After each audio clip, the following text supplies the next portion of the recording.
Pemirsa, tim SAR gabungan pagi tadi kembali menemukan satu jenazah korban ambruknya Ponpes Al-Khozini di Sidoarjo, Jawa Timur.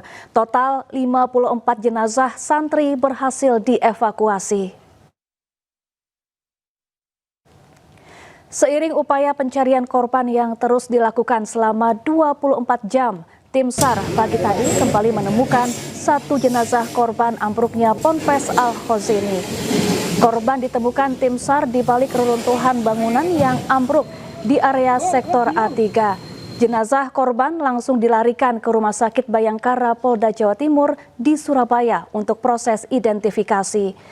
Dengan ditemukannya satu jenazah korban pagi tadi, jumlah santri korban ambruk Ponpes Al-Khozini yang ditemukan meninggal dunia menjadi 54 orang.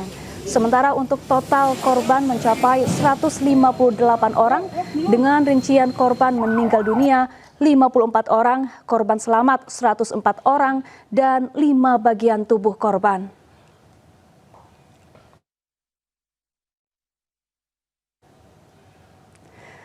Tim SAR menargetkan proses evakuasi korban Ponpes Al-Khozini yang ambruk selesai hari ini. Total 154 orang sudah berhasil dievakuasi, termasuk 54 orang meninggal dunia, sementara 13 santri diperkirakan masih terjebak reruntuhan bangunan. Alhamdulillah telah ditemukan 7 jenazah lagi, sehingga diperkirakan tinggal 13 korban yang akan kita cari di lokasi runtuhnya musola di Pondok Pesantren Sidoarjo ini. Total dari korban semuanya ada 154 orang, yang selamat ada 104, kemudian yang meninggal 50, dan seperti saya sampaikan tadi masih dalam pencarian. Ini perkiraan masih ada 13 orang yang di reruntuhan gedung. Kami menargetkan dari BNPB hari ini kita akan selesaikan pencarian korban. Dari Basarnas maupun dari pihak Kodim sudah mengatur schedule. Diharapkan pada hari ini kita akan selesai evakuasi dari yang diperkirakan. Saya ulangi, yang diperkirakan tinggal 13. Ya, untuk mengetahui informasi terkini, kita sudah terhubung dengan rekan Henry Aprila di lokasi runtuhnya Pondok Pesantren Al-Khozini, Sidoarjo, Jawa Timur. Selamat siang, Henry. Bagaimana jalannya proses evakuasi hingga siang hari ini?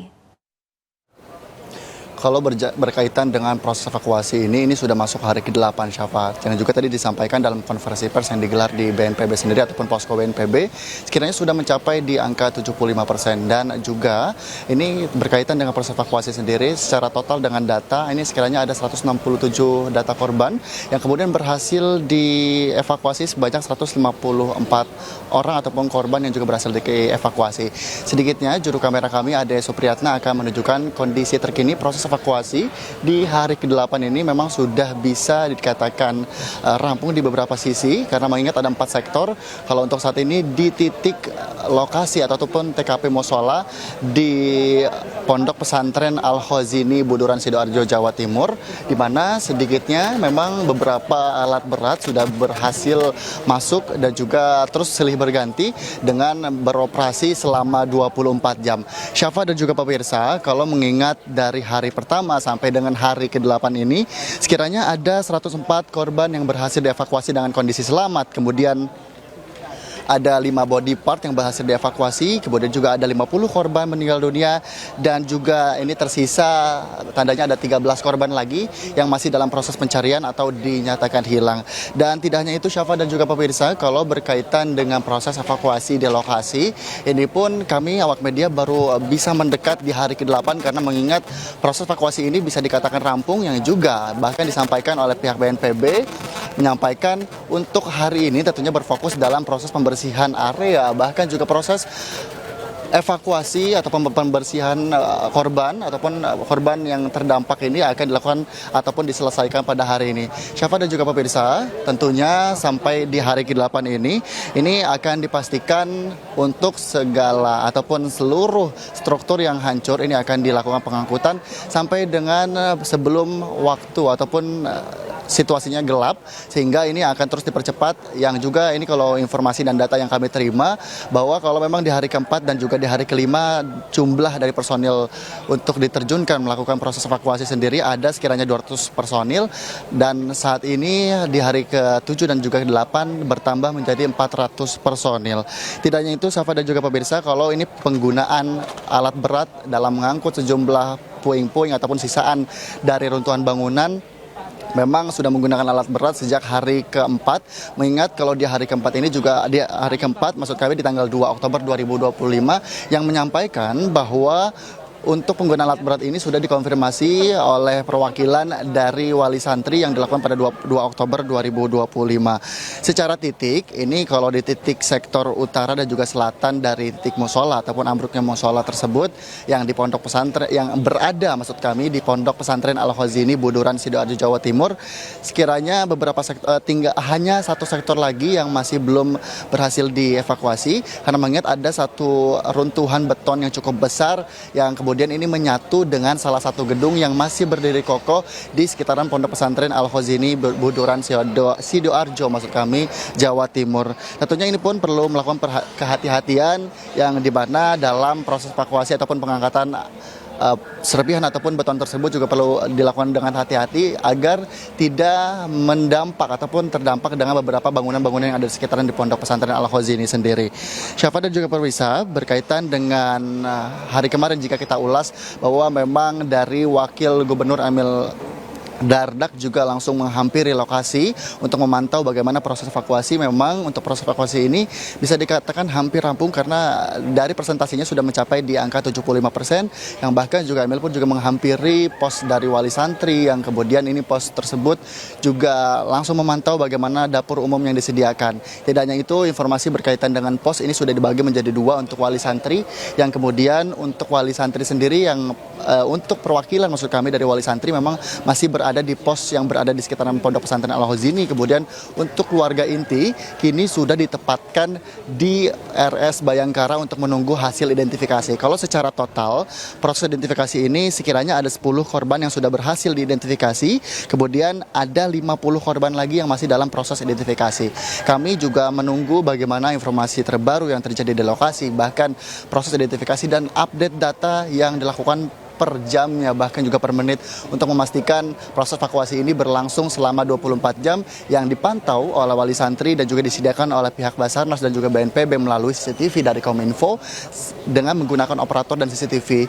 Dan juga tentunya Syafa, sampai sejauh ini pihak dari tim SAR gabungan masih terus melakukan pemantauan, bahkan juga melakukan proses evakuasi untuk sejumlah puing-puing, pengangkatan puing-puing dan juga proses evakuasi korban, karena harapannya tentu masih menemukan korban dari sisanya yang di mana ada 13 korban lagi yang masih tersisa.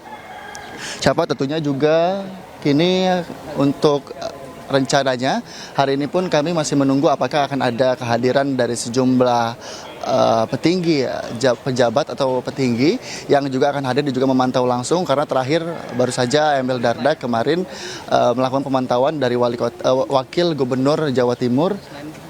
Dan kemudian untuk saat ini juga dari pihak petugas masih terus melakukan pemantauan. Nah, Syafa, yang menjadi konsen adalah ini yang berbeda kalau memang sebelumnya di hari kelima dan di hari keenam kami hanya bisa memantau sekiranya 200 meter dari lokasi.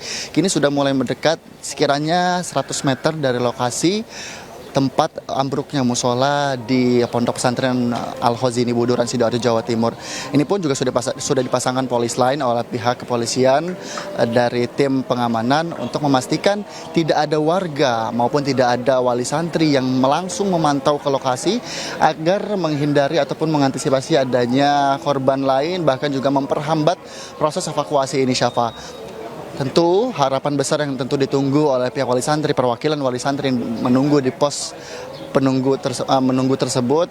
Ini juga menantikan bagaimana informasi dan kabar baik dari anggota keluarganya yang terdampak dalam insiden ini, yang tentunya juga Syafa, kalau berkaitan dengan proses identifikasi, tentu ini ada yang berbeda data yang kami terima. Kalau dari Basarnas sendiri menghitung jumlah dari body part ini menjadi satu korban. Namun kalau untuk di BNPB ini menghitung data body part tidak menjadi ataupun tidak termasuk ke dalam korban meninggal dunia, karena mengingat tim dari Basarnas terus mengkonfirmasi kepada tim DVI untuk memastikan berapa jumlah korban dan apa jenis kelamin dari korban tersebut, untuk memastikan dan kecocokan data dari hasil yang dikumpulkan melalui pos antemortem yang sudah berhasil dikumpulkan sejak hari pertama proses evakuasi. Syafa, kembali ke Anda. Baik, terima kasih Henry Aprila melaporkan langsung dari Sidoarjo, Jawa Timur, dan selamat bertugas kembali. Pemirsa, isak tangis mewarnai penyerahan jenazah santri korban robohnya musola di Ponpes Al-Khozini, Sidoarjo, Jawa Timur. Sang ibu tak kuasa menahan air mata melihat putranya sudah tidak bernyawa.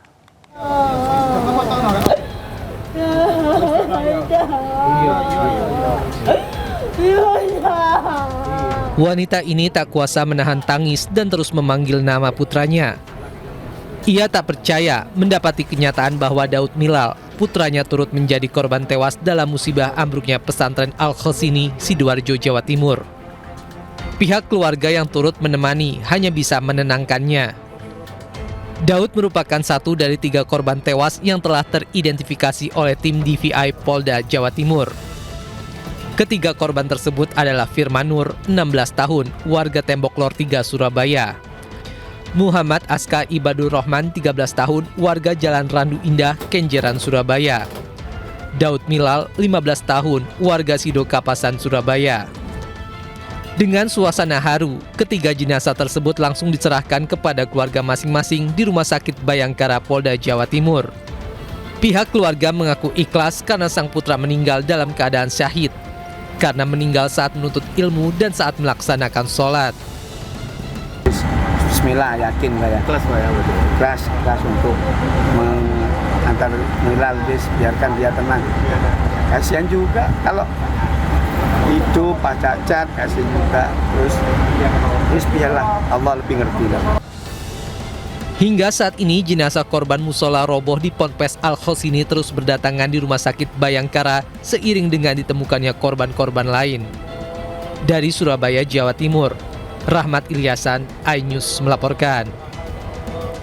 8 hari pasca ambruknya Ponpes Al-Khozini, seorang ibu asal Sampit, Kalimantan Tengah masih terus berharap anaknya dapat ditemukan. Sang ibu hendak memakamkan jasad anaknya di kampung halaman.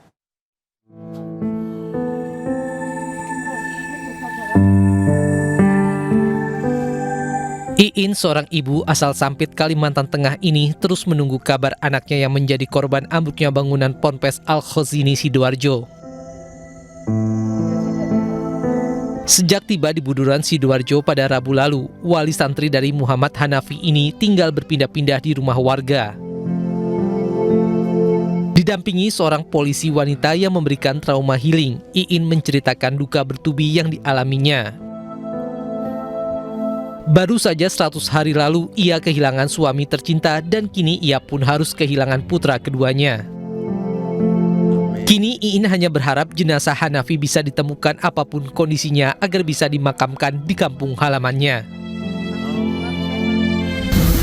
Ya saya harap Pak, mudah-mudahan walaupun anak saya itu kayak apa, saya mengharap sekali cepat ketemu. Saya semua bisa berdoa semoga sama Allah dicepatkan.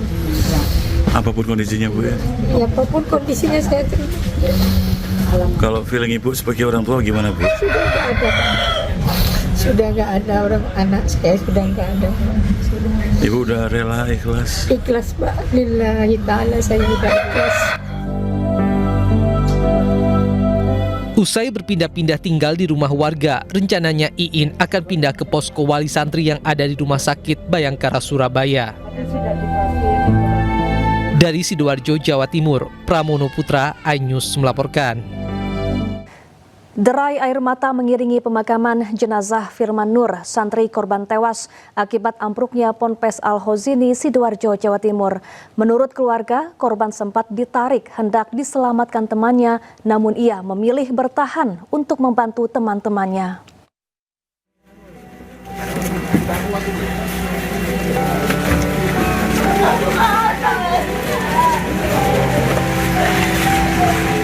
Tangis haru pecah saat jenazah Firman Nur, santri berusia 16 tahun ini, tiba di rumah duka di Tembok Lor 3, Surabaya. Firman Nur menjadi satu dari 3 korban yang berhasil diidentifikasi tim DVI pada Sabtu malam. Jenazah korban ambruknya musola Ponpes Al-Khosini ini pun langsung dimakamkan di pemakaman umum Jalan Tembok, Surabaya. Sebelum menghembuskan nafas terakhir, Firman sempat berpesan kepada ibunya agar tak perlu mengkhawatirkan dirinya. Bagi keluarga dan tetangga, Firman dikenal sebagai sosok penurut dan ceria. Menurut paman korban, saat kejadian Firman tengah sholat bersama ke-6 temannya. Saat bangunan ambruk, Firman sempat ditarik temannya agar keluar dari reruntuhan. Namun ia memilih bertahan untuk membantu teman-temannya yang lain yang masih terjebak. Pas kejadian ada namanya itu temannya yang di pasar Tembok juga itu luka kepalanya, nah itu sempat menarik, diajak keluar, cuman Firmannya itu nggak mau, makanya dia itu temannya berjejer, makanya selamat, temannya selamat, Firmannya nggak selamat. Tragedi Ponpes Al-Khosini telah menyisakan luka mendalam bagi keluarga para korban termasuk keluarga Firman Nur. Para tetangga pun terus berdatangan untuk menyampaikan bela sungkawa dan dukungan moral.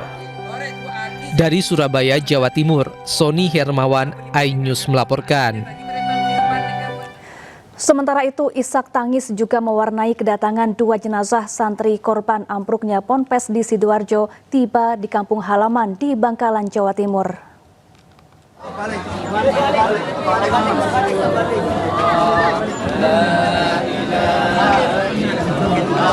Suasana duka mewarnai kedatangan jenazah santri Ahmad Rijalul Haq di Desa Alang-Alang, Kecamatan Tragah, Kabupaten Bangkalan, Minggu malam.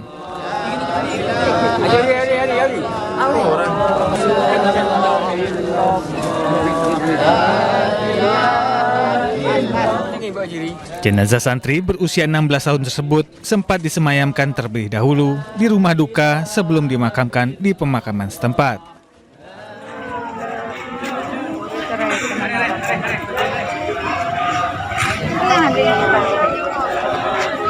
Isak tangis keluarga juga pecah saat diizinkan melihat jenazah Nuruddin, korban Ponpes ambruk di Sidoarjo untuk terakhir kalinya sesaat setelah tiba di kampung halamannya di Desa Karanggayam, Kecamatan Belega, Bangkalan. Almarhum Nuruddin kemudian disolatkan pihak keluarga bersama warga. Usai disolatkan, diiringi lantunan tahlil, almarhum diantarkan ke pemakaman setempat untuk dimakamkan.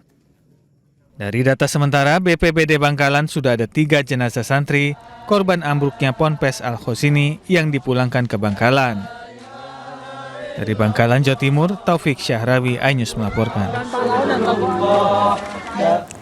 Selain evakuasi korban, petugas juga mengevakuasi 1 mobil mewah yang hancur tertimpa reruntuhan bangunan. Mobil mewah ditemukan dalam kondisi hancur di samping rumah pengasuh pondok pesantren. Mobil dievakuasi petugas menggunakan alat berat ekskavator. Setelah berhasil dievakuasi, mobil mewah dinaikkan ke truk untuk dipindahkan.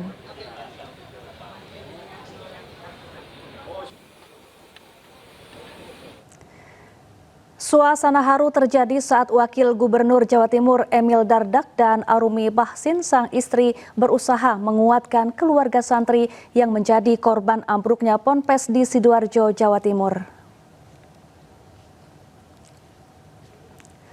Wakil Gubernur Jawa Timur Emil Dardak dan istrinya menemui puluhan wali santri yang masih bertahan di posko menanti kabar anak mereka yang masih dalam pencarian. Suasana haru terjadi saat Emil dan Arumi Bahsin menguatkan keluarga korban. Emil Dardak memastikan penanganan evakuasi akan diselesaikan hingga tuntas. Emil juga memastikan akan memberi informasi sejelas-jelasnya bagi keluarga korban sambil fokus melakukan proses evakuasi dan identifikasi.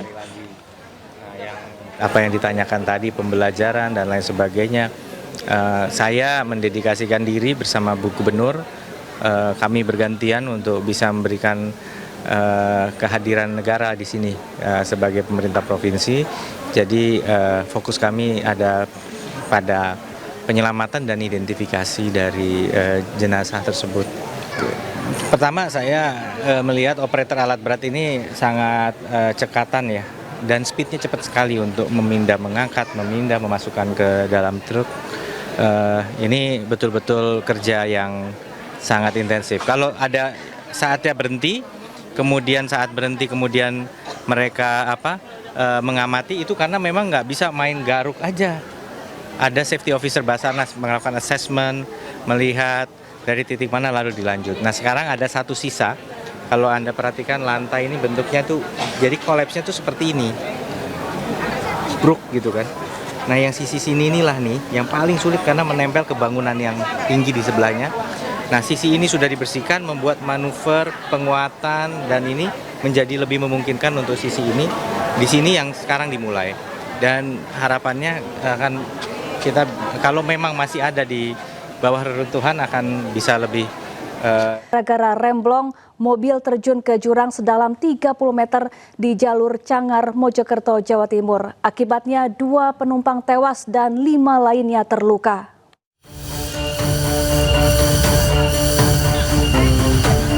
Sebuah minibus yang berpenumpang 7 orang ini terjun ke dalam jurang sedalam 30 meter di jalur Kota Batu menuju Kabupaten Mojokerto.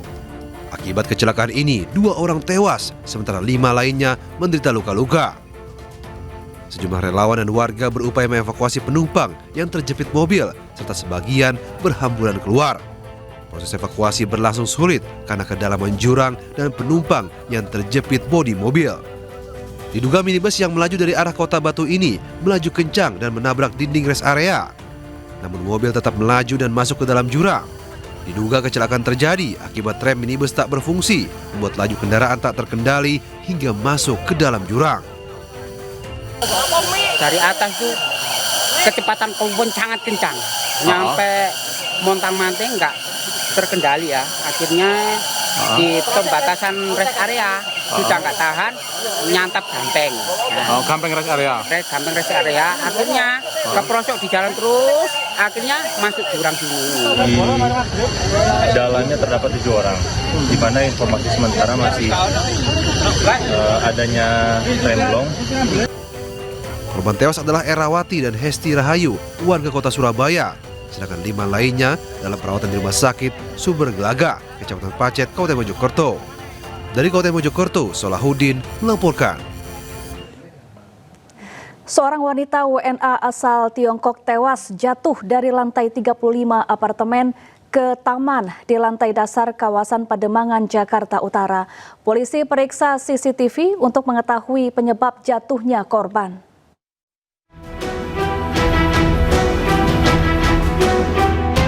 Penghuni apartemen digegerkan dengan penemuan jasad wanita berinisial H, 30 tahun, di sebuah apartemen kawasan Pademangan, Jakarta Utara.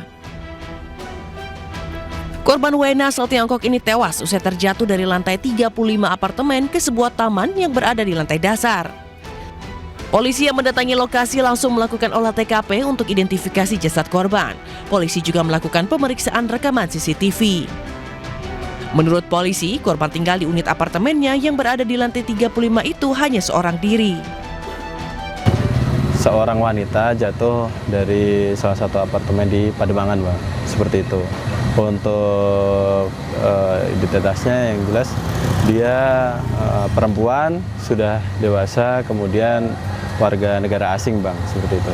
Ini warga negara asing mana, Bang? Siap, kita masih telusuri. Cuman kemungkinan besar dari warga negara Cina ya. Korban dievakuasi ke Rumah Sakit Cipto Mangunkusumo, Jakarta Pusat untuk diotopsi. Dari Jakarta, Sofyan Firdaus, iNews melaporkan. Pemirsa, angin kencang disertai hujan badai menerjang permukiman di Kota Solok, Sumatera Barat. Akibatnya puluhan rumah warga rusak parah. Yuk, tengok Pak. Tatap itu Pak.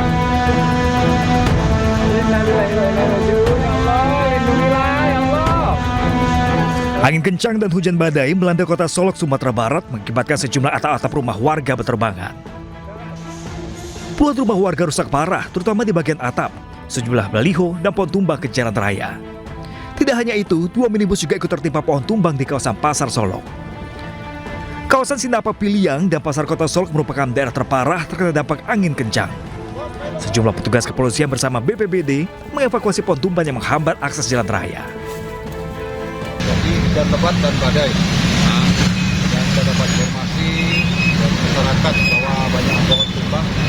Kemudian kita kumpulkan anggota Samapta Pertolongan Kota untuk mendatangi lokasi. Belum ada laporan terkait adanya korban jiwa dalam peristiwa ini, namun warga diimbau agar waspada dan berhati-hati saat melintasi kawasan pepohonan. Dari Kota Solok, Sumatera Barat, Budi Sunandar, iNews melaporkan. Akibat trafo meledak sebuah ruko dan beberapa kendaraan yang berada di samping terminal Pakupatan Kota Serang, Banten terbakar.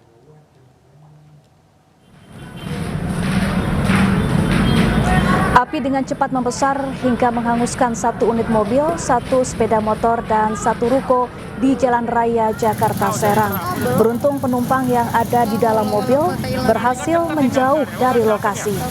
Petugas pemadam kebakaran yang menerima laporan langsung bergerak ke lokasi kejadian. Dengan bantuan warga, sekitar 15 menit kemudian, api sudah bisa dipadamkan. Tidak ada korban jiwa dalam peristiwa ini, namun kerugian materi diperkirakan mencapai ratusan juta rupiah.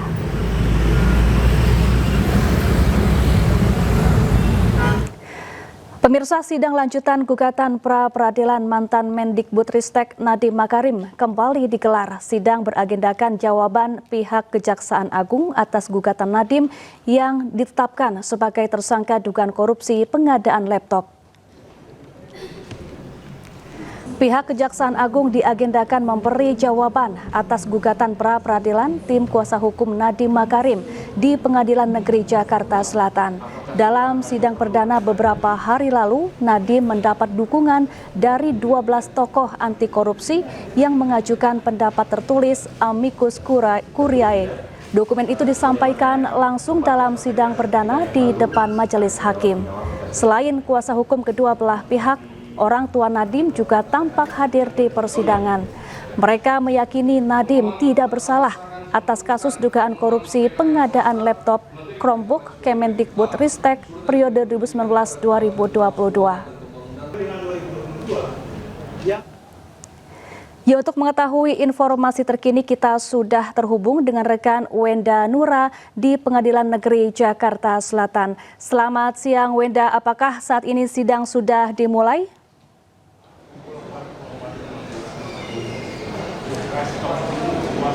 Baik, selamat siang Syafa dan juga pemirsa. Sidang lanjutan dari pra-peradilan Nadiem Makarim dari kasus dugaan pengadaan korupsi laptop pada hari ini dengan agenda pembacaan argumen dari pihak termohon, yakni dalam hal ini Kejagung, baru saja selesai dilaksanakan. Sidang yang berlangsung pada pukul 9 pagi hari tadi hingga pukul 11 siang hari tadi ini menegaskan, dari pihak Kejagung menegaskan penetapan Nadiem sebagai tersangka ini sudah sesuai dengan prosedur hukum dan berdasarkan alat bukti dan juga gelar perkara yang sah. Sedangkan dalam sidang sebelumnya yang berlangsung pada hari Jumat tanggal 5 Oktober lalu, pada saat agenda penyampaian argumen dari pihak pemohon, dalam hal ini kuasa hukum Nadiem, ini menilai penetapan tersangka tidak sah karena bukti permulaan dianggap tidak cukup serta meminta pembatalan status tersangka. Lalu pada sidang sebelumnya juga terdapat sejumlah tokoh anti korupsi yang turut mendukung Nadiem dan ingin memberikan pendapat sebagai amicus curiae atau sahabat pengadilan, meminta agar proses dilakukan transparan dan dasar penetapan tersangka ini dijelaskan secara rinci.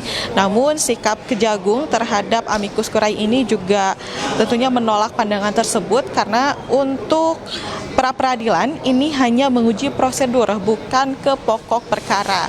Nah, dari sidang yang berlangsung pada hari ini tadi, Nadiem Makarimnya memang tidak turut hadir dalam persidangan, namun istri juga ayah juga ada kerabat dari Nadiem ini turut hadir dan menyaksikan persidangan.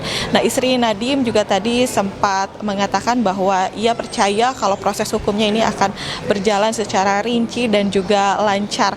Lalu untuk agenda selanjutnya, sidang pra-peradilan hari ini masih akan dilakukan pada pukul 2 siang hari nanti dengan agenda jawaban dari pihak Nadiem. Dalam hal ini adalah dari pihak kuasa hukumnya Nadiem. Nah, tentunya dari Pengadilan Negeri Jakarta Selatan kami akan terus memantau bagaimana jalannya persidangan yang juga akan dilanjutkan pada pukul 2 siang hari nanti dan akan segera kami informasikan kepada Anda dan juga pemirsa di rumah. Syafa. Ya, terima kasih Wenda Nura langsung dari Pengadilan Negeri Jakarta Selatan. Pemirsa, istri Nadiem Makarim, Franka Franklin, hadir dalam sidang lanjutan gugatan pra-peradilan mantan Mendikbudristek di Pengadilan Negeri Jakarta Selatan. Pertama-tama saya mewakili keluarga dan keempat anak saya bersyukur hari ini bisa mengikuti sidang pra-peradilan. Tentunya kami dari keluarga sangat meyakini integritas dan hati nurani Mas Nadiem. Kami juga yakin bahwa proses hukum akan berjalan dengan baik dan dengan benar. Dan kami mohon dukungan dan doa dari teman-teman semua. Itu aja. Pemirsa, kabel semraut di Jalan Kapuk Raya Penjaringan Jakarta Utara membuat warga resah. Kondisi kabel yang berserakan di pinggir jalan dan menjuntai rendah hingga terpaksa ditopang dengan bambu menjadikan rawan kecelakaan dan terbakar.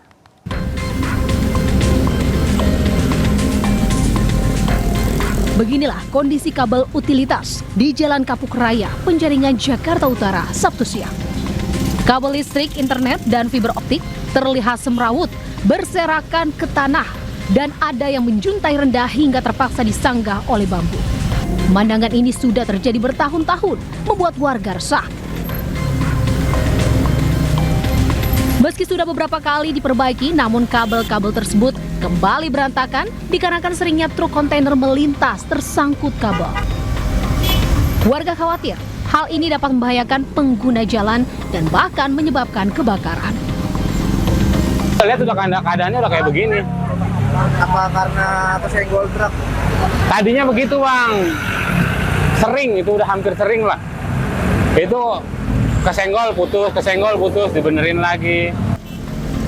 Warga berharap pihak terkait dapat segera mengatasi permasalahan kabel semraut di lokasi ini untuk mencegah bahaya bagi pengguna jalan dan menjaga estetika lingkungan sekitar. Di Jakarta, Sofian Firdaus melaporkan. Kita ke informasi lain, pemirsa. Kuasa hukum keluarga diplomat muda Kemenlu Arya Daru mendatangi Polda Metro Jaya Senin pagi. Kehadiran kuasa hukum untuk mempertanyakan panggilan penyidik terhadap Meta Ayu, istri Arya Daru. Tim kuasa hukum keluarga diplomat muda Kemlu Arya Daru menyambangi Polda Metro Jaya. Kehadiran mereka ke Polda Metro Jaya untuk mempertanyakan surat undangan penyidik terhadap istri Arya Daru, Meta Ayu, Selasa besok. Selain itu, kuasa hukum juga meminta berkas-berkas penyelidikan kepolisian yang hingga saat ini belum dipegang oleh keluarga. Agenda hari ini yang pertama adalah kami akan menyampaikan surat ke atas undangan pihak unit 5 ya, unit 5 Resmob terhadap pemanggilan istri korban. Jadi undangannya adalah tentang wawancara dan klarifikasi perkara. Yang saya ingin pertanyakan adalah siapa yang mau wawancarai? Ini kan istri korban. Terus klarifikasi perkara apa yang mau diklarifikasi? Nah, satu. Yang kedua adalah kami ingin meminta data-data atau berkas yang pernah diumumkan pada tanggal 28 dan 29. Itu yang intinya adalah kami sama sekali kan sekarang nggak pegang data dari hasil otopsi, lalu dari hasil pemeriksaan TKP dan sebagainya. Nah, itu kita akan minta beberapa data untuk supaya kita bisa sama-sama mengidentifikasi perkara ini gitu loh. Sehingga kalau dengan kita pegang data.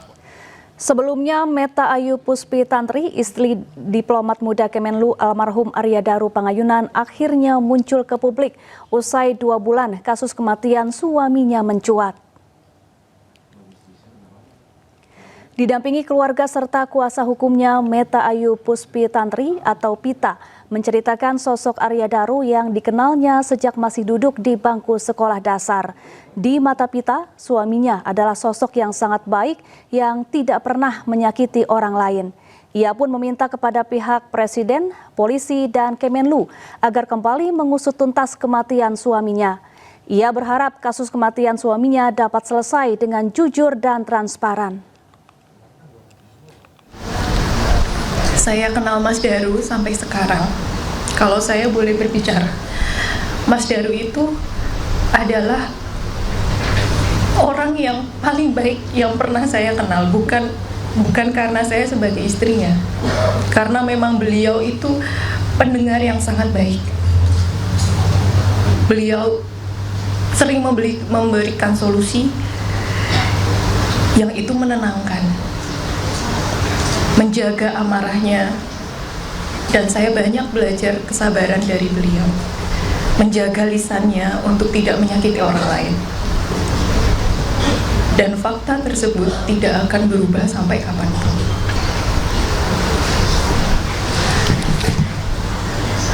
Kepada Bapak Presiden, kepada Bapak Kapolri dan Bapak Menlu,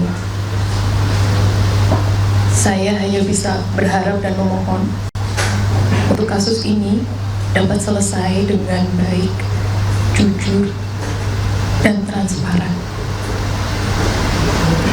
Sebegitu berharganya Mas Daru bagi saya, bagi anak-anak, bagi orang tua, bagi keluarga, dan saya sangat meyakini bagi teman-teman yang pernah berinteraksi langsung dengan Mas Daru secara tulus pasti merasa.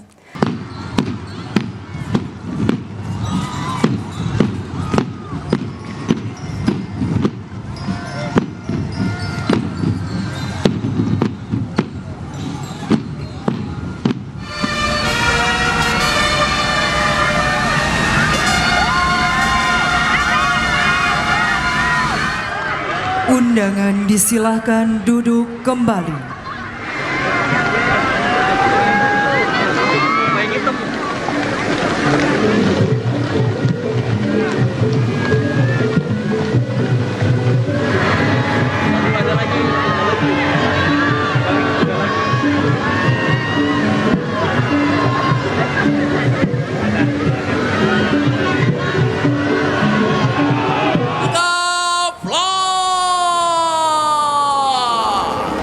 Diperankan oleh pesawat tempur T-50I Golden. Keterampilan pertempuran para petarung petir 3F kebanggaan seluruh rakyat Indonesia memasuki medan pertempuran.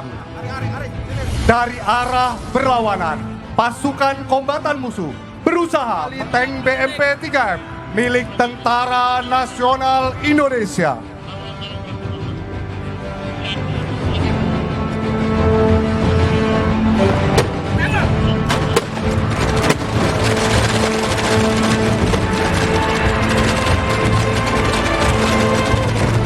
Tim pendaki serbu tengah memanjat ke atas gedung dengan menggunakan electric ascender.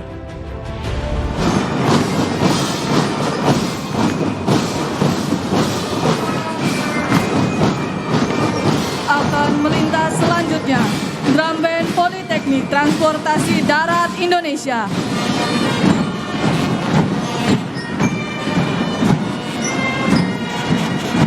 Yang kami hormati, menyusul selanjutnya Satuan TNI Angkatan Laut di bawah pimpinan Mayor Jenderal TNI Marinir Ili Dasili yang sehari-harinya menjabat sebagai Komandan Pasmar 1 yang terdiri dari 1 Brigade Koarmada RI. Pemirsa, perayaan Hari Ulang Tahun ke-80 Tentara Nasional Indonesia digelar di kawasan Monas, Jakarta. Diawali dengan upacara, perayaan HUT TNI juga dimeriahkan dengan atraksi dan hiburan untuk warga Jakarta dan sekitarnya.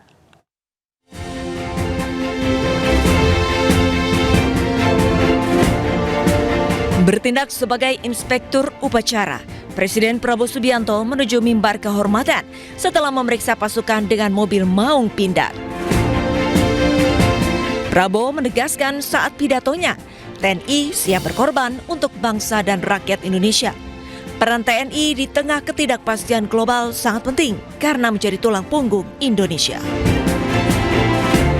Di tengah ketidakpastian lingkungan global saat ini, TNI merupakan benteng NKRI.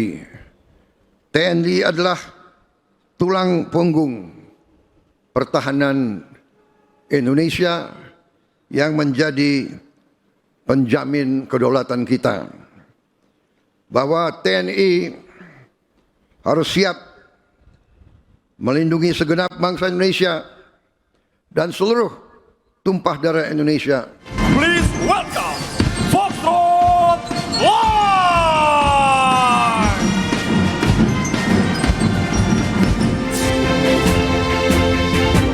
Usai upacara, kemeriahan HUT TNI diawali dengan sejumlah atraksi.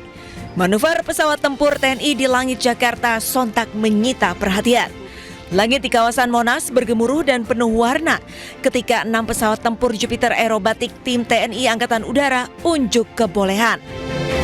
Selamat Hari Ulang Tahun ke-80 Tentara Nasional Indonesia. Pesawat terbang membentuk hati hingga pola menyerupai kembang api di langit Jakarta. Pesawat berbelok sambil mengeluarkan sejumlah flare yang menyala.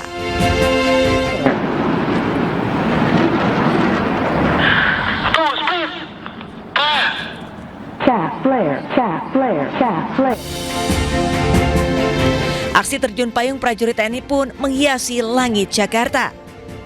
Acara semakin seru dengan aksi dan keterampilan prajurit TNI 3 matra, darat, laut, udara yang unjuk gigi, memperlihatkan kedisiplinan, kekompakan, serta semangat juang.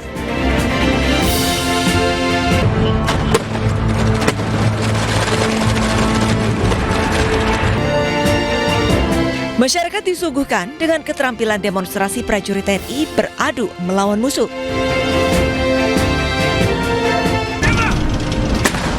TNI Prima, TNI Rakyat, Indonesia Maju, perisai Trisula Nusantara.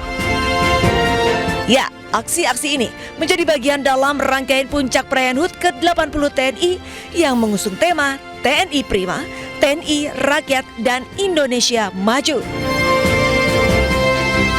Tim Liputan iNews melaporkan.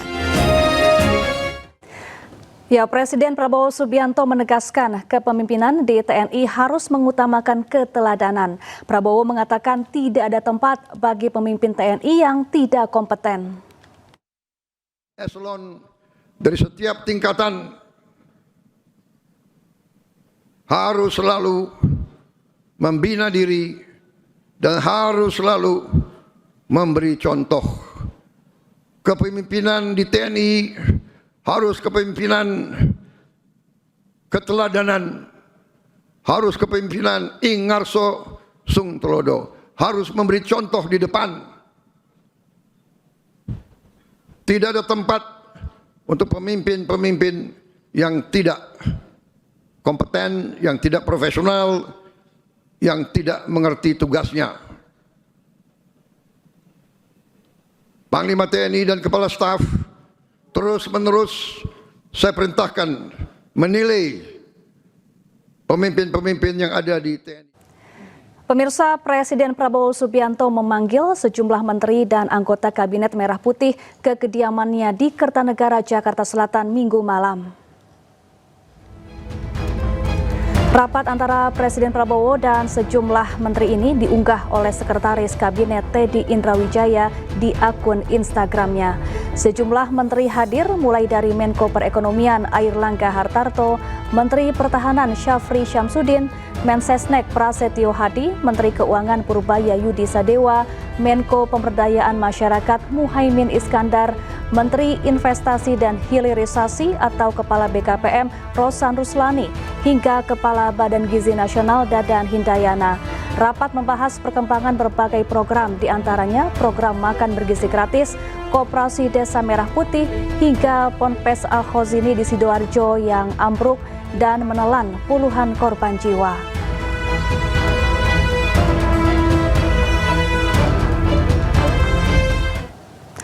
Beralih ke informasi lain, pemirsa, Mensesnek Prasetyo Hadi menyebut penyebab makan bergizi gratis bermasalah karena tidak menjalankan proses sesuai prosedur. Untuk itu, pemerintah akan menerbitkan peraturan presiden tentang tata kelola program makan bergizi gratis yang ditargetkan rampung pekan ini. Sehingga kalau nanti Perpres ditandatangani, harapannya hal-hal yang terjadi, kekurangan-kekurangan dapat kita atasi. Jadi bukan programnya kemudian harus dihentikan, tidak. Kekurangan yang terjadi itu yang kita perbaiki. Karena data juga mengatakan bahwa di tempat-tempat yang terjadi permasalahan, ya, hampir semuanya karena tidak menjalankan prosedur seperti yang seharusnya. Ada target rampungnya nggak, Pak? Minggu ini.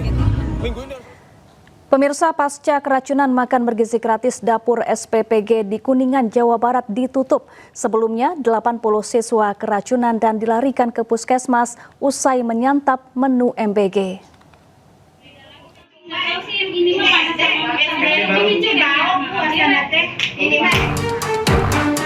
80 pelajar SMA Negeri 1 Lur Agung, Kuningan, Jawa Barat mengalami keracunan usai menyantap menu makan bergizi gratis. Mereka mengonsumsi MBG pada Kamis pagi dan gejala keracunan mulai muncul Kamis malam. Para siswa mengalami diare, muntah-muntah, lemas, dan sakit kepala. Sebagian di antaranya dilarikan ke puskesmas. Pasca kejadian ini, dapur SPPG ditutup sementara sambil menunggu hasil pemeriksaan laboratorium terhadap sampel makanan. Tapi untuk sementara dapur yang memang memproduk atau mengolah makanan ini sementara akan kita tutup dulu, ya. Sesuai dengan Pak Gubernur, ya. Jadi ketika ada sebuah kejadian yang mengakibat keracunan, untuk sementara ya kita tutup dulu sampai hasil uji labnya nanti keluar. Nah. Ada yang nelpon, katanya ibu orang tuanya Rapi, iya benar, kata saya. Ini Rapinya sakit perut katanya, ada di Puskes Lur Agung. Terus saya panik, langsung tanya kenapa, katanya habis makan MBG ya, gitu. Langsung panik saya. Terus langsung katanya ibu kesini aja, anaknya udah diobatin. Para siswa dan orang tua murid pun berharap peristiwa ini tidak terulang kembali. Dari Kuningan, Jawa Barat, Miftahudin, iNews melaporkan. Sementara itu, viral di media sosial wadah makan bergizi gratis dicuci dengan air kotor. Dapur SPPG di Bandung Barat, Jawa Barat itu kini ditutup sementara.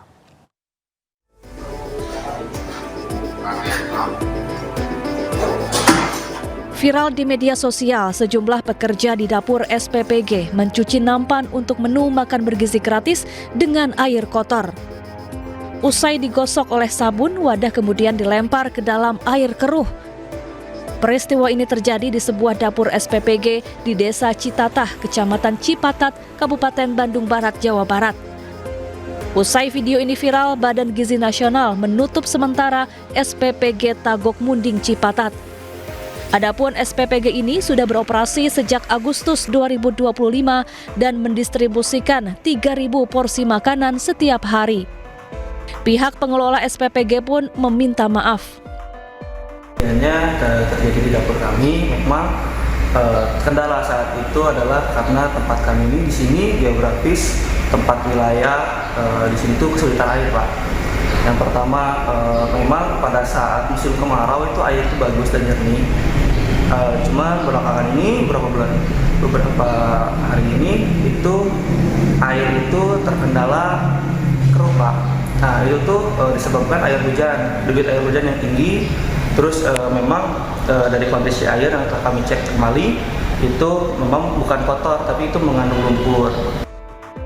Pihak SPPG kemudian memperbaiki saluran air dengan membuat filter atau penjernih. Sementara itu, sekitar 40 karyawan dirumahkan. Dari Bandung Barat, Jawa Barat, Iwono, iNews melaporkan. Ya, maraknya kasus keracunan MBG membuat para siswa dan orang tua khawatir. Di SDN Teluk 2 Labuan Pandeglang, para siswa memilih tidak menyantap menu MBG yang disajikan karena takut keracunan.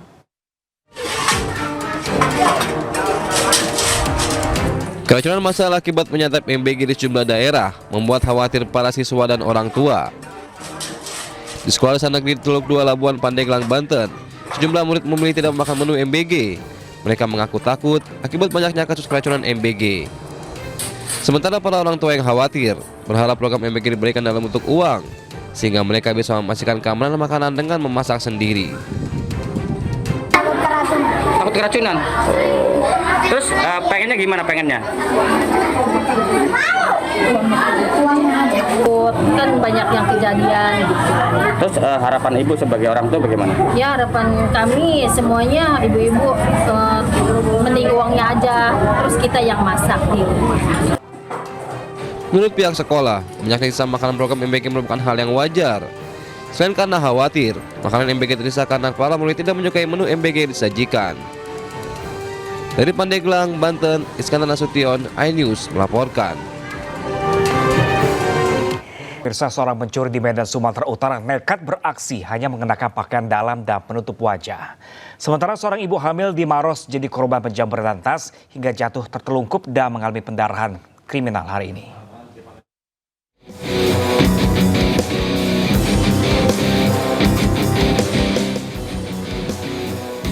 Seorang pencuri terekam CCTV hanya mengenakan celana dalam dan penutup wajah melompati pagar rumah warga di kota Medan.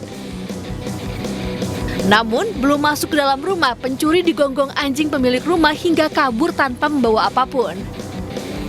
Dua pelaku berbagi peran, satu masuk ke dalam rumah dan satunya lagi menunggu di luar.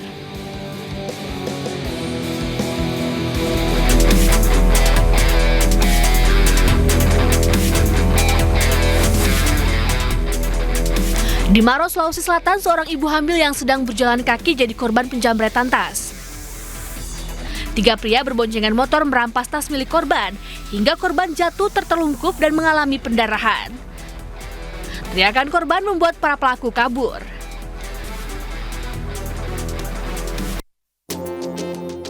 Sementara itu, Tangerang, Banten, komplotan emak-emak terekam CCTV mencuri di toko pakaian di Kecamatan Rajek. 2 emak-emak berpura-pura memilih pakaian. 1 emak-emak lainnya mengajak ngobrol penjaga toko untuk mengalihkan perhatian. Meski ada pengunjung lain, pelaku nekat memasukkan 14 celana jeans ke dalam pakaiannya. Ketiga pelaku lalu kabur menggunakan mobil yang dikemudikan rekan mereka. Polisi masih mengejar para pelaku yang sudah diketahui identitasnya. Tim Liputan iNews melaporkan. Tergiur iming-iming keuntungan besar, ratusan orang yang sebagian besar wanita jadi korban penipuan investasi bisnis kecantikan. Para korban melaporkan pemilik klinik kecantikan di Kota Bekasi tersebut ke polisi.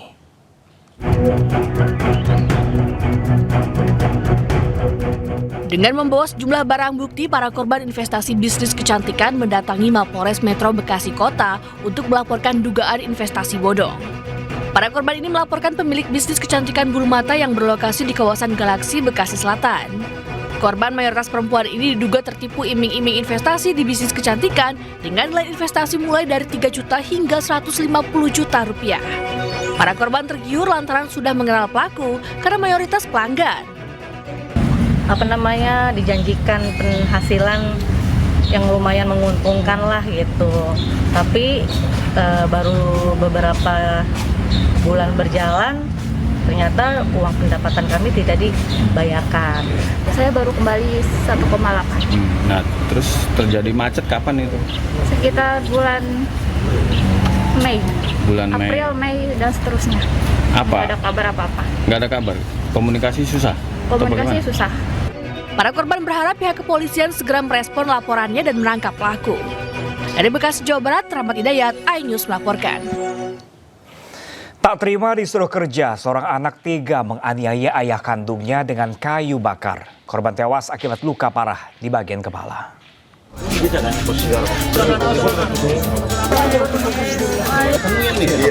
Warga Dusun 2 Ombolata, Kabupaten Nias Utara, Sumatera Utara, digegerkan dengan seorang pria yang tewas mengenaskan. Aparat Polres Nias yang menerima laporan menggelar olah tempat kejadian perkara dan memeriksa sejumlah saksi. Dari hasil olah tempat kejadian perkara, polisi meringkus DH usia 26 tahun yang tak lain adalah anak kandung korban. Diketahui kasus bermula saat korban menyuruh pelaku untuk bekerja sambil memarahinya. Pelaku yang emosi tidak terima hingga gelap mata mengambil sebatang kayu bakar dan menyerang kepala korban. Luka parah di kepala membuat korban tewas di lokasi kejadian. Motifnya ini sebenarnya ini karena tersangka ini tidak menerima ketika dimarahi oleh korban karena diminta untuk mengambil karet ya. Guna mempertanggungjawabkan perbuatannya, pelaku terancam hukuman 15 tahun penjara. Sementara itu pemirsa, seorang suami tega membunuh istrinya dengan 11 senjata tajam di Goa, Sulawesi Selatan. Usai membunuh sang istri, pelaku mengakhiri hidupnya. Sam Sinar, usia 36 tahun, ditemukan tewas mengenaskan di rumahnya di Kecamatan Bonto Lempangan, Kabupaten Goa, Sulawesi Selatan. Ibu dua anak ini tewas dalam kondisi penuh dengan luka tusuk dan sayatan senjata tajam. Diduga korban tewas usai dianiaya suaminya yang bernama Amin Manga, usia 41 tahun. Ironisnya, usai membunuh istrinya dengan senjata tajam, pelaku kabur ke kebun kopi dan ditemukan kritis dengan luka senjata tajam di perut. Warga yang mengetahui kejadian membawa ke RSUD Syekh Yusuf, namun nyawanya tidak tertolong. Diduga pelaku tega membunuh istrinya lantaran depresi usai pulang bekerja sebagai TKI di Malaysia. Setelah balik ke kampungnya bersama keluarganya, dia melakukan penikaman terhadap istri. Ini istrinya dibunuh di mana? Dibunuh di rumahnya. Di rumahnya ya? Di rumah. Jasad pelaku langsung dibawa ke rumah duka dan rencananya kedua pasangan suami istri ini akan dimakamkan secara berdampingan. Dari Kabupaten Goa, Sulawesi Selatan, Bukma iNews melaporkan. Kita ke informasi lainnya pemirsa, aktris asal Korea Selatan Jeon Hee-bin kehilangan kartu kredit miliknya saat berlibur di Bali. Sang aktris kehilangan uang ratusan juta rupiah karena seseorang telah menggunakan kartu kredit miliknya.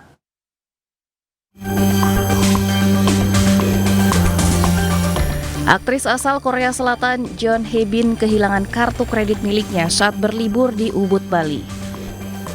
Kejadian ini berawal saat Jeon Hee-bin bersama suami dan anaknya berlibur ke kawasan Ubud. Pada 1 Oktober 2025 malam, dirinya bersama sang suami dan anaknya berjalan-jalan di kawasan Ubud Center. Saat hendak berbelanja di salah satu toko, aktris itu terkejut. Dompet yang berisikan uang dan kartu penting hilang. Tidak berselang lama, aktris itu mendapatkan notifikasi dari ponselnya terkait adanya beberapa transaksi mencurigakan penarikan uang dari kartu kredit miliknya dengan total transaksi mencapai 132 juta rupiah. Terkait berita viral adanya WNA Korea yang berprofesi sebagai artis yang kemarin sempat viral adanya kehilangan di wilayah Ubud. Terhadap kejadian tersebut memang benar dan hal tersebut sebagai pelapor atau korban sudah melapor di Polsek Ubud dan sudah direspon dengan baik oleh Polsek Ubud dan hal tersebut dilaporkan kemarin pada hari Kamis siang dan sudah diterima dengan baik oleh Polsek Ubud. Atas kejadian tersebut, petugas kepolisian Polsek Ubud dan Polres Gianyar tengah melakukan penyelidikan. Dari Gianyar, Bali, Ketut Catur Kusumaningrat, iNews melaporkan.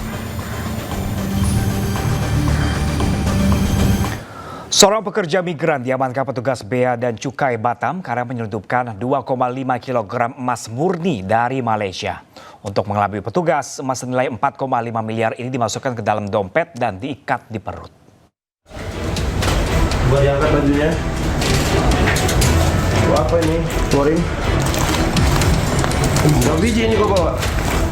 Seorang pekerja migran asal Jawa Timur berinisial EA ini tak bisa mengelak saat petugas Bea dan Cukai Batam mengamankannya di Pelabuhan Feri Internasional Batam Center. EA diamankan karena petugas curiga dengan gerak-geriknya saat melewati X-ray di pintu kedatangan pelabuhan. EA merupakan penumpang kapal dari Situlang Laut, Malaysia. Awalnya petugas mencurigai pelaku membawa narkoba, namun saat diperiksa ditemukan 3 bungkusan berisi 145 keping emas dalam bentuk perhiasan kalung, gelang, dan cincin. Total beratnya mencapai 2,5 kg. Nilai barang yang diamankan sekitar 4,5 miliar rupiah dengan potensi kerugian negara sebesar 1,7 miliar rupiah. Ya, EA ini membawa perhiasan emas berupa kalung dan gelang ya, dengan total 2,5 kg. Ya, tahun ini kami sudah yang kedua kali melakukan penindakan perhiasan emas ya, sama tujuannya ke Jawa Timur. Hingga kini pelaku masih dalam pemeriksaan penyidik Bea dan Cukai Batam. Pelaku EA melanggar ketentuan pasal 102 huruf E Undang-Undang tentang Kepabeaan. Dari Batam, Kepulauan Riau, Gusti Yonasa, iNews melaporkan. Ya pemirsa, apa jadinya jika ular sanca sepanjang 4 meter didapati bersarang di lantai teras rumah Anda? Nah, petugas damkar pun dikerahkan untuk mengevakuasi ular sanca dengan membongkar lantai teras rumah warga. Petugas damkar membongkar ubin teras lantai rumah warga di Maros, Sulawesi Selatan. Lantaran didapati ada ular sanca batik sepanjang 4 meter bersarang di dalamnya. Keberadaan ular sanca ini diketahui pemilik rumah saat ular melintas dan masuk ke lubang di sela-sela pagar rumah hingga membuat penghuni rumah ketakutan. Usai dievakuasi, ular sanca batik ini kemudian dibawa ke Mako Damkar Maros untuk diserahkan ke BKSDA Sulsel untuk dilepasliarkan ke habitat asalnya.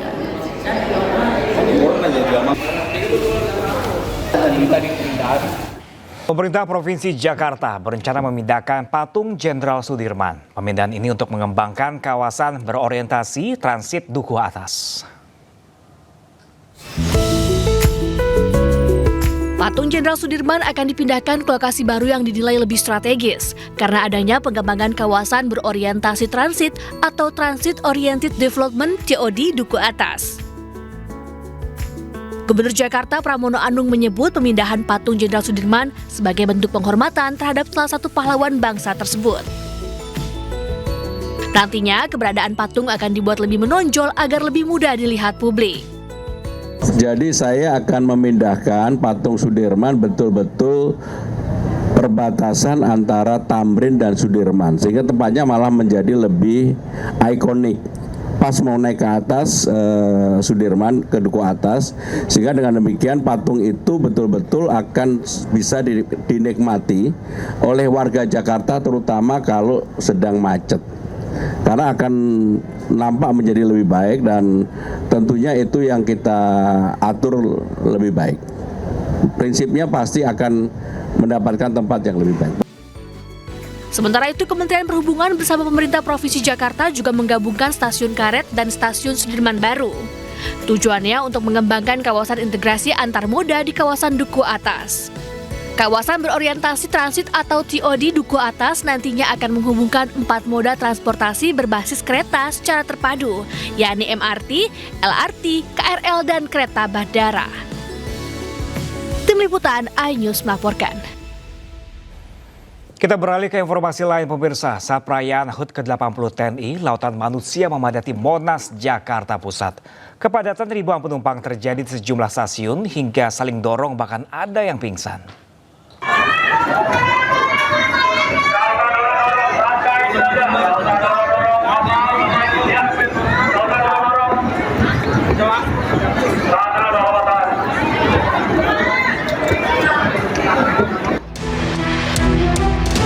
Lautan manusia memadati stasiun Juanda, Jakarta Pusat usai perayaan HUT ke-80 TNI di Monas. Penumpang saling dorong bahkan berhimpitan. Petugas sempat kewalahan.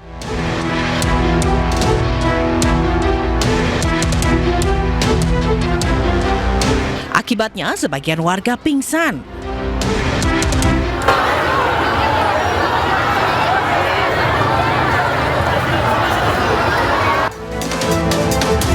Situasi serupa terjadi di Stasiun Manggarai, Jakarta Selatan Minggu pagi. Ribuan penumpang memadati Stasiun Manggarai demi menyaksikan perayaan HUT ke-80 TNI.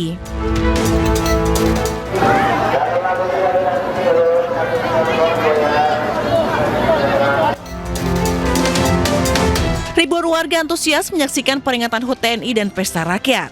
Terlebih, acara dihibur dengan penampilan artis papan atas ibu kota.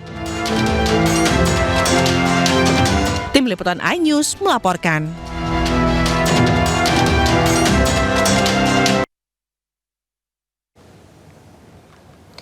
Ya pemirsa, siap-siap bagi warga di sejumlah kota Indonesia karena akan ada fenomena Hari Tanpa Bayangan di bulan ini. Apakah Hari Tanpa Bayangan itu pemirsa dan jadwal munculnya? Berikut informasinya untuk Anda. Masyarakat Indonesia bersiap untuk menyaksikan fenomena alam langka Hari Tanpa Bayangan. Kulminasi utama akan terjadi di sejumlah wilayah termasuk Jakarta di sepanjang bulan Oktober 2025. Hari Tanpa Bayangan atau kulminasi utama bisa terjadi ketika matahari tepat berada di atas kepala pada tengah hari. Saat peristiwa itu terjadi, tidak ada bayangan yang terbentuk.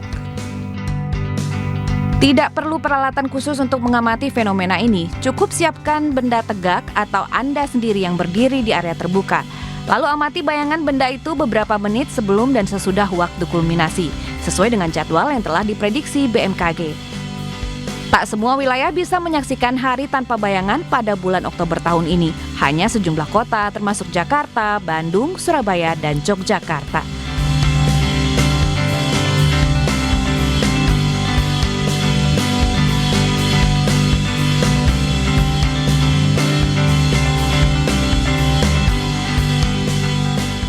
Karena fenomena Hari Tanpa Bayangan tidak berlangsung lama, hanya sekitar 2 menit saja, maka sebaiknya siapkan kamera Anda untuk mendapatkan foto terbaik.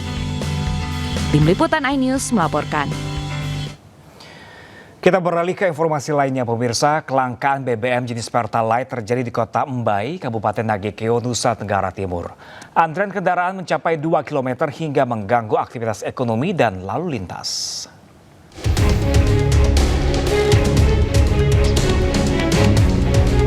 Antrean kendaraan sepanjang 2 km terlihat di Jalan Soekarno-Hatta, Kota Mbai, Kabupaten Nagekeo, Nusa Tenggara Timur. Selain itu, kendaraan bermotor harus memenuhi badan jalan hanya sekedar untuk menunggu antrean BBM. Bahkan sejumlah pengendara terpaksa harus bermalam agar bisa mendapatkan BBM Pertalite.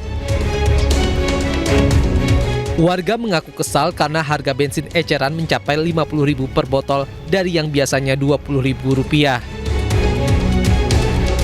Antrean BBM saat mengganggu aktivitas sehari-hari. Kami dari siang, tadi malam. Tidur sini ya?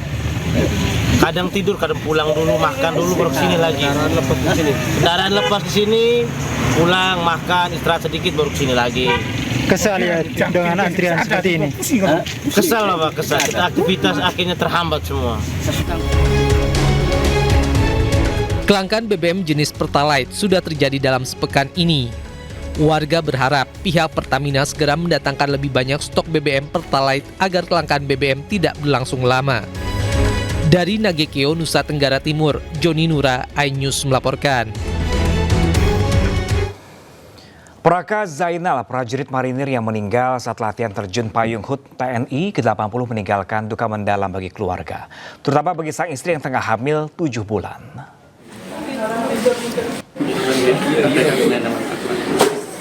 Sambil diinfus, istri Praka Zainal Mutakin terus menangis di sisi peti jenazah suaminya. Sang istri yang tengah hamil 7 bulan ini tidak menyangka suaminya gugur saat latihan terjun payung HUT TNI ke-80 di Teluk, Jakarta pada Jumat lalu. Praka Zainal sempat dirawat 2 hari di rumah sakit namun meninggal dunia.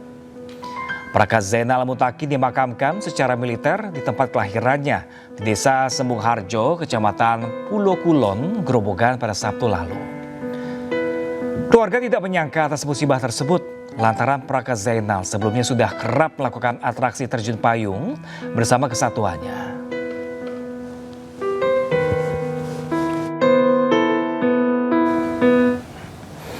Ya, pemirsa, pesantren tak hanya mencetak santri berkualitas tetapi juga menyiapkan generasi unggul yang berkontribusi bagi bangsa.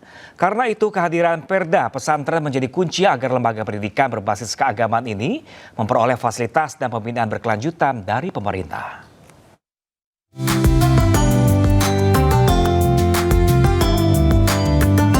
Saat menghadiri pengajian Majelis Zikir dan Wausah Burdah Jaga Gawang Aswaja Kota Semarang di Pondok Pesantren Al-Islah Mangkang Kulon, Wali Kota Semarang Agustina Wilujong berkomitmen memperkuat peran pesantren dalam pembangunan karakter masyarakat dengan mengajukan rancangan peraturan daerah atau Raperda tentang pondok pesantren.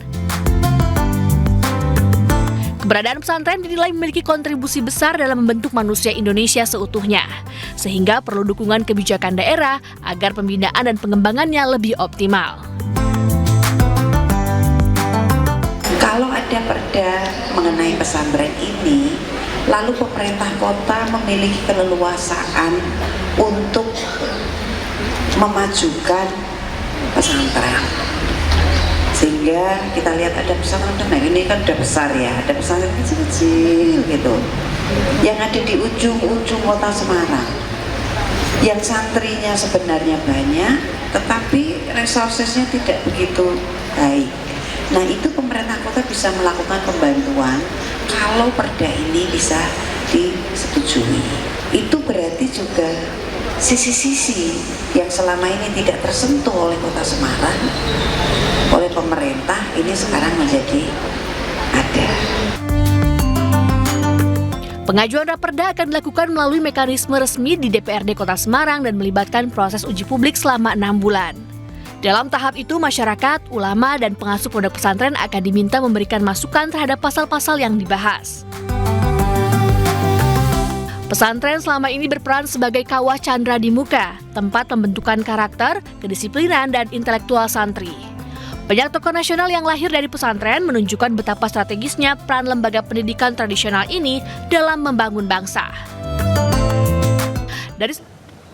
Demonstrasi meledak di sejumlah kota di Eropa setelah pasukan Israel membajak 42 kapal Global Summit Flotilla dan menahan para aktivisnya. Aksi bentrokan dan penahanan para aktivis mewarnai unjuk rasa ini.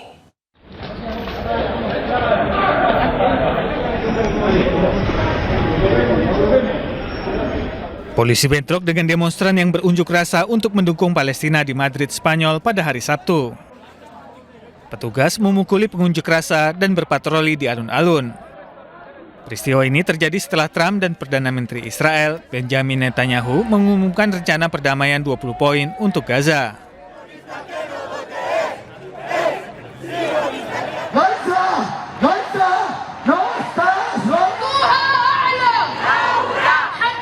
Bentrokan pecah di Barcelona, Spanyol pada hari Sabtu ketika ribuan demonstran pro-Palestina berunjuk rasa untuk menuntut pembebasan para aktivis Global Summit Flotilla yang ditahan Zionis Israel.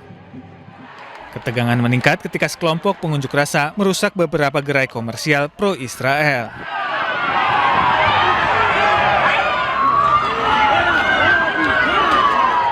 Polisi anti huru-hara turun tangan menangkap dan menggeledah sejumlah aktivis.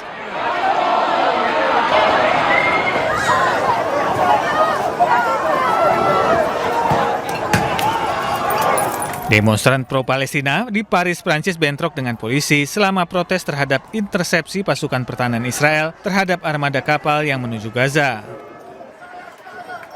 Polisi menembakkan gas air mata dan menahan beberapa peserta unjuk rasa. Protes global terus berlanjut sepanjang akhir pekan untuk mendukung armada Global Summit Flotilla.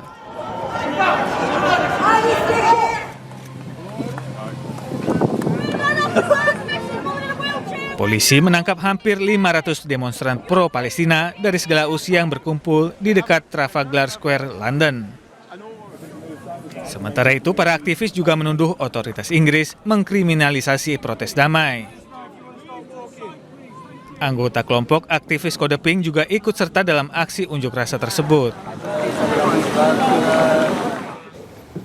Aktivis kemanusiaan Indonesia untuk Palestina yang tergabung dalam misi Global Summit Flotilla, Wanda Haminah dan Fatur Rahman tiba di Bandara Soekarno-Hatta, Tangerang, Banten.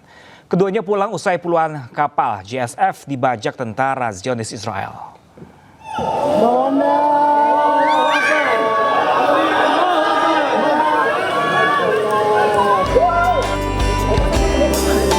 membawa bendera Palestina, aktivis Indonesia Wanda Hamidah dan Fatur Rahman tiba di Bandara Internasional Soekarno-Hatta, Tangerang, Banten pada Sabtu malam. Kepulangannya ke tanah air disambut para rekan, keluarga, dan kerabat yang telah menanti kondisi keduanya usai mengikuti misi kemanusiaan global Sumut Flotilla. Misi kemanusiaan dilakukan ratusan aktivis dari berbagai belahan dunia terhenti setelah tentara Zionis Israel membajak puluhan kapal yang membawa bantuan di perairan internasional pada 2 Oktober lalu. Insya Allah kami berjanji kalau kami berlayar lagi, kami akan menggunakan kapal kami sendiri, Indonesia sendiri, dan kami akan menggunakan kapten kapal kami sendiri, kapten kapal Indonesia sendiri yang akan insya Allah membawa kami ke Gaza dengan para mujahid dan mujahidah yang paling berani. Allahu Akbar. Banyak yang kita hadapi di lapangan, mulai dari kapten yang pergi meninggalkan kapal, kemudian kapal kami yang disabotase oleh orang-orang di sekitar yang tidak menginginkan pelayaran ini berhasil untuk menembus blokade Gaza.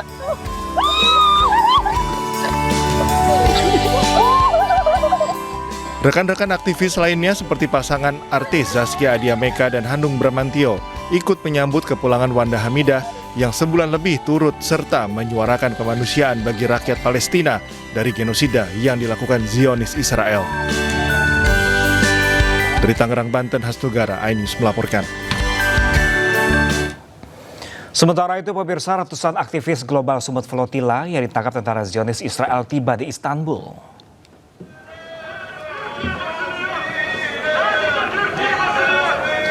...137 aktivis kemanusiaan dari 13 negara, termasuk 26 orang warga Turki, disambut hangat warga di Bandara Istanbul.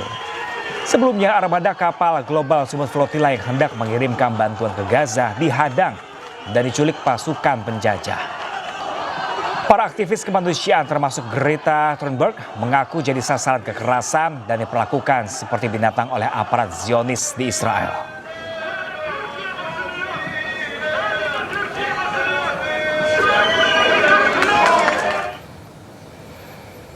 Sementara itu, pemirsa, warga Gaza menyambut gembira keputusan Hamas yang menyetujui proposal perdamaian Presiden Trump.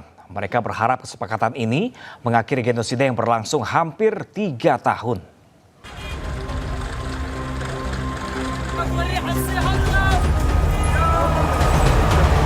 Sejumlah warga Gaza menyuarakan harapannya agar genosida dan kelaparan yang telah berlangsung hampir 3 tahun bisa berakhir.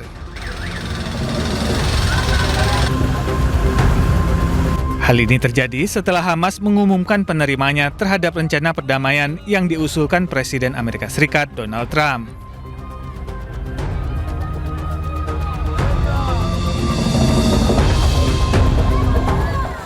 والله أنا انبسطت وزي ما بيقولوها بكينا يعني إنه ما بصراحة أنا ما كنتش متخيلة أبدا بصراحة يعني أنا ما كنت متخيلة أبدا إنه هيك حيصير الموافقة وأنا خلاص قلت يمكن شو كنا مطولين أنا قلت يمكن رايح الموضوع طويل بس لما إجت موافقة كثير انبسطنا وبكينا يعني. لكنا إنه إن شاء الله يكون خير وطيب وكويس وإن شاء الله بتكون الأمور تمام ويتم هذه الصفقة ونعيش بأمن وبأمان.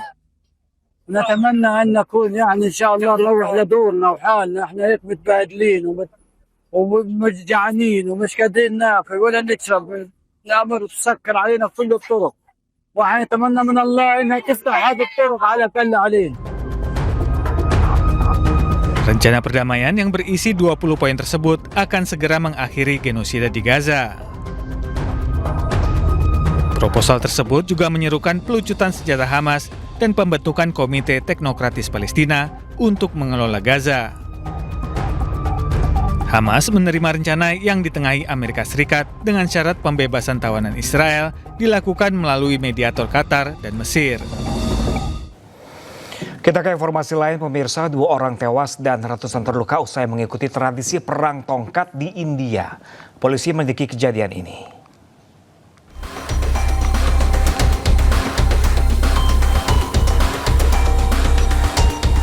Ribuan orang memenuhi kuil Deva Ragatu di distrik Kuranol, Andhra Pradesh, India. Para pemuja Dewa Siwa ini berbaris sambil membawa tongkat dan bola api. Perang tongkat atau Karela Samaram dimulai dengan pelemparan api. Tradisi yang berlangsung selama berabad-abad ini merupakan bagian dari perayaan Dussehra. Meski pemerintah telah mengimbau agar warga menahan diri, namun ada 2 orang yang tewas dan lebih dari 100 orang terluka. 18 korban luka dirawat di rumah sakit, sementara 5 orang dilaporkan berada dalam kondisi kritis. Polisi telah menggelar penyelidikan terkait tewasnya peserta ritual Karela Samaram ini. 2 hari jelang lawan Arab Saudi dalam lanjutan kualifikasi Piala Dunia, pemain timnas Indonesia usaha lewat jalur langit jalani umrah di Tanah Suci Mekah. Rizky Ridho membagikan dalam laman medsosnya, ia dan Beckham Putra serta Nadeo Argawinata menyempatkan melaksanakan umrah dengan mengenakan pakaian ihram. Selain persiapan teknis, jalur langit ditempuh semoga kemenangan diraih timnas Indonesia. Selain menghadapi tuan rumah Arab Saudi, Rabu mendatang, timnas nantinya juga akan menghadapi Irak pada 11 Oktober di Stadion King Abdullah Sport City. Diharapkan dalam 2 laga ini timnas bisa meraih kemenangan.